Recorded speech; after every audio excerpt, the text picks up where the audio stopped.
Looking at the game Cranium, this visual essay examines how my experiences playing the board game has differed since I last played it almost 11 years ago.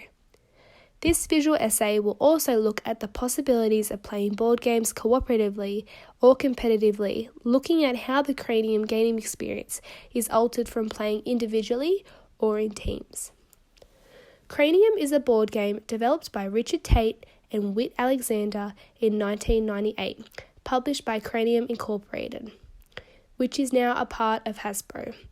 Packaged and marketed by Giorgio Divanzo and designed by the cartoonist Gary Baseman, the game was formulated around the concept of a whole brain game, which includes a wide variety of activities. After Richard Tate discovered that he had always won in Pictionary but lost in Scrabble, the pair decided to create a game where every player could succeed at something. The Herman Brain Dominance Instrument, also known as the HBDI, was a crucial model to the design and functions of the game, outlining individual thinking styles through careful ideation and prototyping. The game now entitles players to spell, mold clay, draw and answer trivia questions to win. This gives each player the heroic moments crucial to an entertaining and compelling board game. I first played Cranium when I was 9 or 10. My cousins and I would always come together at my grandparents' house and play the game around the kitchen table.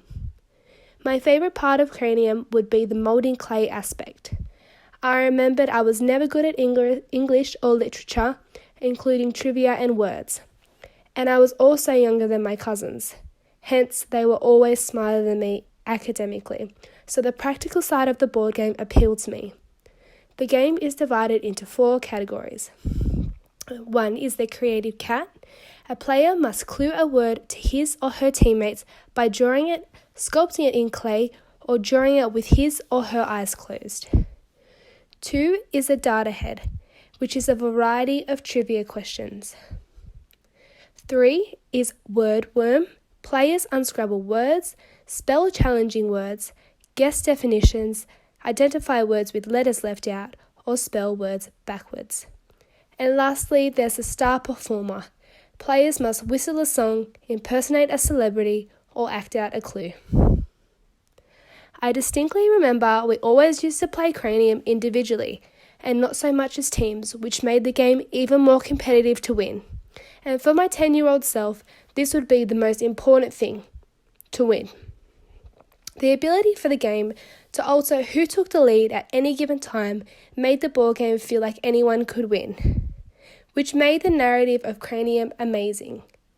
The ability for the board game to have an influential second and third act of Jeff Tidball's 2017 3-act structure ensured the game never lost its entertaining and competitive aspect, leaving myself to be emotionally satisfied at the end of the match, despite winning or losing. Howard Gardner, 1993, proposed a theory that there were 8 different and autonomous intelligences, leading to different ways of learning, knowing, and understanding. He found that these various bits of information can make teaching and learning more attractive for both teachers and students if applied correctly. Tate explains in a 2008 interview that he and Alexander use this theory to understand that everyone has multiple talents and skills that are not recognised in today's academic environment, which is primarily based on numbers and letters. Hence, the creation of linguistic intelligence, spatial intelligence, and music rhythmic intelligence of the game that appeals to all different learning strengths and skills, giving everyone who plays the chance to shine mantra that I loved when I played the board game so long ago. This way, Cranium is designed so everyone gets to experience their heroic moment within the group, which drives the overarching game experience. 11 years later, I am reliving this childhood experience and replaying this all-time favourite game. When I replayed this game, I played it with and against my family. This includes my mum and dad, as well as 3 of my younger brothers, aged 18, 14 and 6. We played multiple games of Cranium together, both as single players individually and in teams, because I wanted to see how this aspect altered their game experience, as it did myself. Despite the game recommended guidelines to be played by individuals 16 plus, I played individually against my 18 and 14-year-old brothers, first to see how they liked the game and their experience associated playing individually. Haney and others in 2011 discussed through their studies that individuals who play single-player games are more motivated by their challenge, competition, and control of the game. Playing a board game against others individually without being in a team means that you can control your own narrative, and how you play by not having to rely on a team member to secure a win is an aspect of playing individually.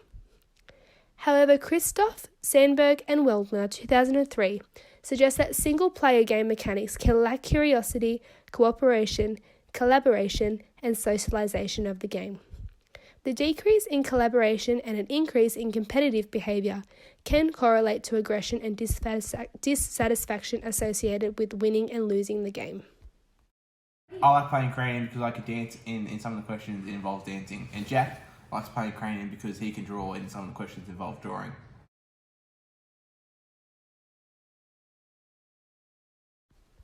We then played Cranium with the whole family in 3 teams to see how that altered our game experience. Cranium is designed to be played in teams, which is something I only really found out when I went to replay it these last few weeks. Nash 2002 states cooperative games models a situation where 2 or more individuals have interests that are neither entirely opposed nor completely coincident. Cooperative games allow players to achieve a win-win outcome. Zagel and others 2006 further discussed the possibility that even though games can be cooperative, like that of Cranium, it cannot be guaranteed that players will equally benefit at all from cooperation.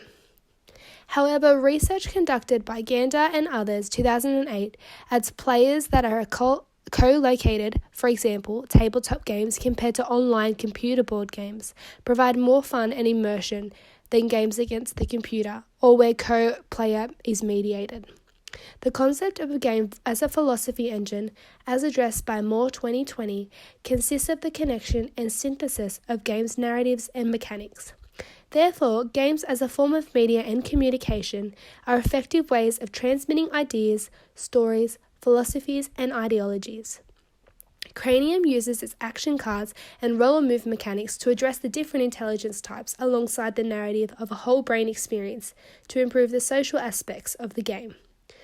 Further, other studies conducted by Barbara 2017 show the tabletop format is a crucial resource in investigating the social issues of group-based games, as well as the development of interactive storytelling productions.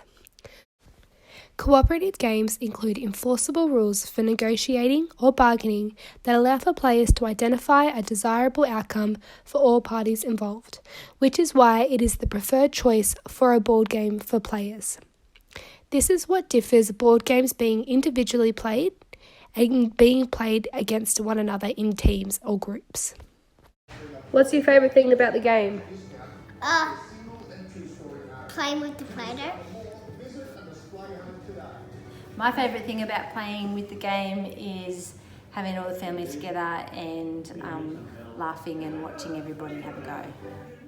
I like Cranium because of all the different things that you get to do in it. It wasn't just questions, it was a mix of drawing, the Play-Doh, and the other stuff. I like playing in teams instead of singles because my brother struggles and it's good helping him out. I like playing Cranium better in teams than solos because it brings the family together and we can all have a laugh.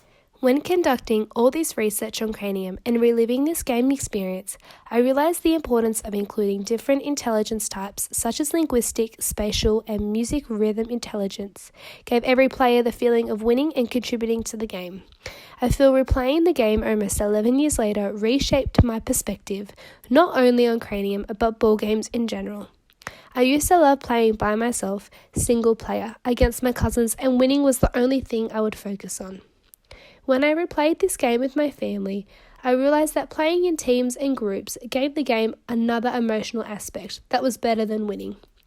Playing with my brother, who felt so proud to get our team a point, or seeing my mum unjumble or spell the right word, made the game much more enjoyable as I thought everyone was involved. Replaying this game not only brought fun into our household, but it helped us communicate and collaborate. When reading Becky's 2017 academic article, Board Games and the Construction of Cultural Memory, I understood that because Cranium was my favourite board game to play when I was younger, replaying and living the game experience made me realise the construct of my past. The cultural and memory associated with the game was essential to critically understanding the board game's medium and its capabilities in the frame of improving social aspects, cooperation, communication, and bits of intelligence while playing in teams, which I now realise.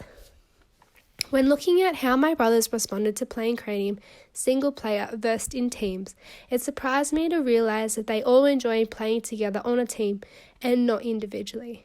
I understand that this might be due to their ages and the understanding of the game more than what I did all that time ago. Despite this, I now understand the entire dynamic of the game shifts when everyone is involved in a team and it becomes more fun and enjoyable. Still competitive, but more fun orientated. At least for Cranium anyway.